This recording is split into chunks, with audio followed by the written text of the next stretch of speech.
one final one. The book writer, Andrew Lloyd Webber, said. You said so. Lord Webber, he loves that. Lord Webber. One of the secrets of a hit musical, of a good musical, other than the music, of course. And he said there are 3 important ingredients. If you don't have them, you don't have the show. 1, it's the book. 2, it's the book. And 3, it's the book. You know?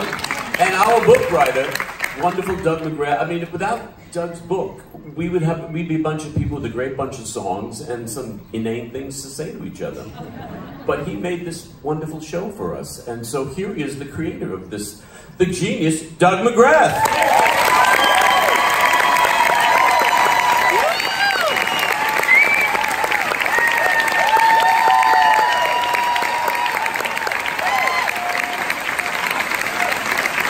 Thank you, everybody. First of all, you all were great. You all were great, and you all were great. Thank you very much. So when Paul and Mike first asked me to do the show, I said no. And they ignored me. So I said no a second time, to which they reacted by ignoring me some more. So finally I just put my foot down and I said, I am not doing that show. Here we are. I have to say I've been ignored before in my life. Probably more times than I really want to go into at the moment. But I have never been ignored in such a profitable way as this. Nor, I must add, in such a joyful way. So my thanks have to begin with Paul and Mike. Winter, spring, summer, or fall, they have been perfect producers. The most helpful, the most supportive, and thankfully, the most hilarious. We actually had 5 years of pre-production, 5, while we were getting the show ready. And if we could get back the amount of time we spent laughing, we could have opened the show 2 years earlier.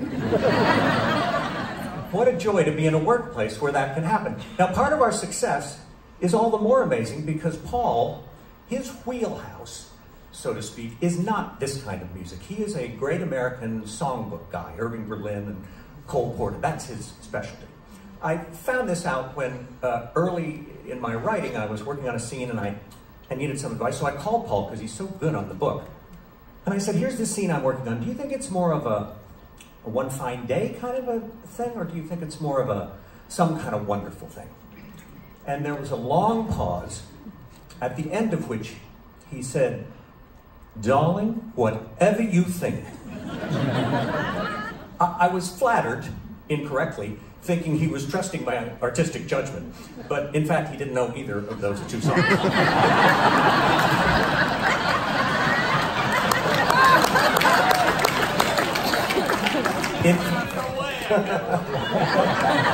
In fact, at the first rehearsal of our first read-through, he and I were sitting in a couple of folding chairs as the cast was around the piano singing through the score. And I noticed his little foot started tapping. And then I noticed his finger tapping out, kind of bouncing out the rhythm on his knee. And I looked at him and he broke into a big smile, big happy smile. And he said, you know, dear, these songs aren't half bad. It's the only time in the 11 years we've been working on this that he's gone for understatement. These songs are not half bad. Well, I should say not. That brings me to my second set of thank yous, which are, of course, to the songwriters, to Carol and Jerry and Barry and Cynthia.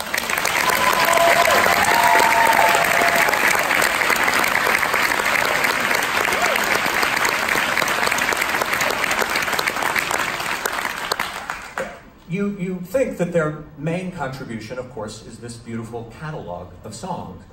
But they gave me so much more than that. Before I started writing, I sat with each of them and interviewed them for hours and days, asking them everything about their lives. I didn't want to rely on books or articles. I wanted to get it from them. And everything that is in my book came from those sessions.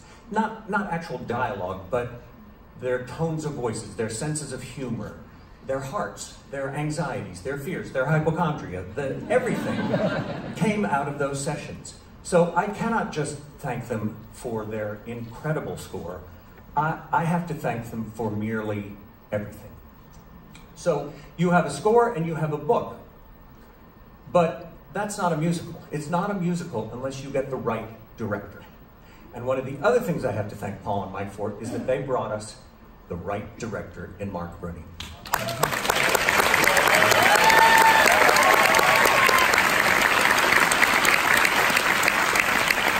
From the minute he started, every day, the script and the show got better and better. Now, you've seen for yourselves right now how seamlessly he made everything flow and how inevitable it all seems. So I want to thank him not only for the depth of his talent, not only for this incredible group of designers he brought who found a physical manifestation of the tone of my book. The book I always wanted the show to have a very warm feeling, and they gave the show that in the set, in the lights, in the costumes. Not only they, but I have to thank him so much for this man here, Jason Holland.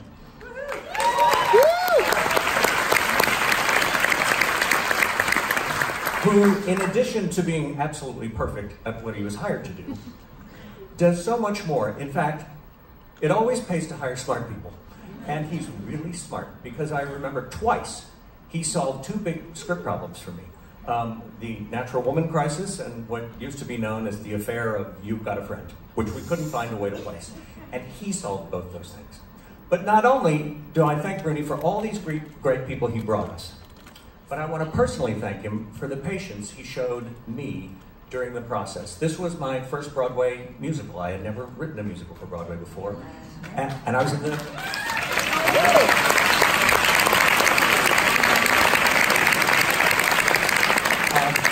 I'm sorry. But I, no, thank you. I'll wait. But I'd been in the film business. And I cannot tell you how many opportunities Mark had to answer one of my questions along these lines, like, no, stupid, that's not how that's done, and he never chose that. So I want to thank him for his patience and to say that he is as kind as he is talented. I joined the fellows in thanking Charlotte, who was our early booster at a time when boosters were in short supply, Stephen Copel, who has kept the show daisy fresh, and our phenomenal stage managers, most especially my man Johnny Krause. Johnny was in the trenches with me during rehearsals and previews with all the rewrites, and a more able and genial helper I couldn't ask for. So we have work and we have family. I have been lucky in work, but I have been blessed in family.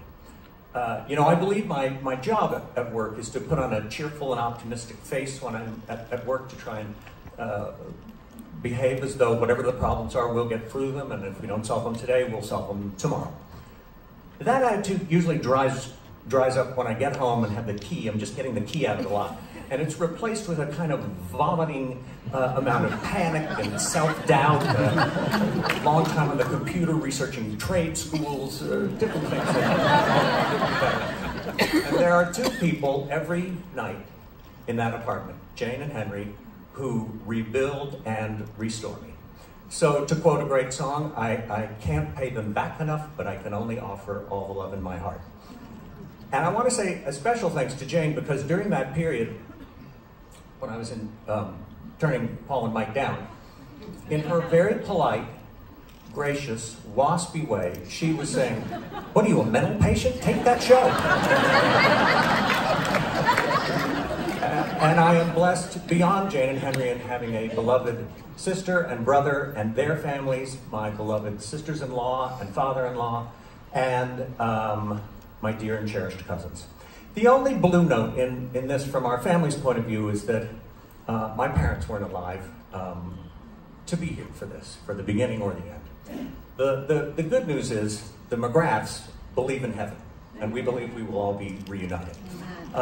So, you know, eventually I'll get there and I'll tell them all these stories, and if heaven's what it's cracked up to be, There'll be YouTube, and I can show them clips.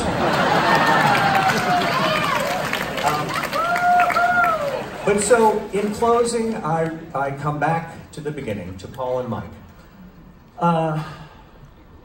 I thank you so much for asking me to do this show, because until I get to that heaven, I have the thought, don't worry. Until I get to that heaven, I can't thank you enough for asking me to be a part of this, which for me has been heaven on earth. Thank you very much. It's all on site.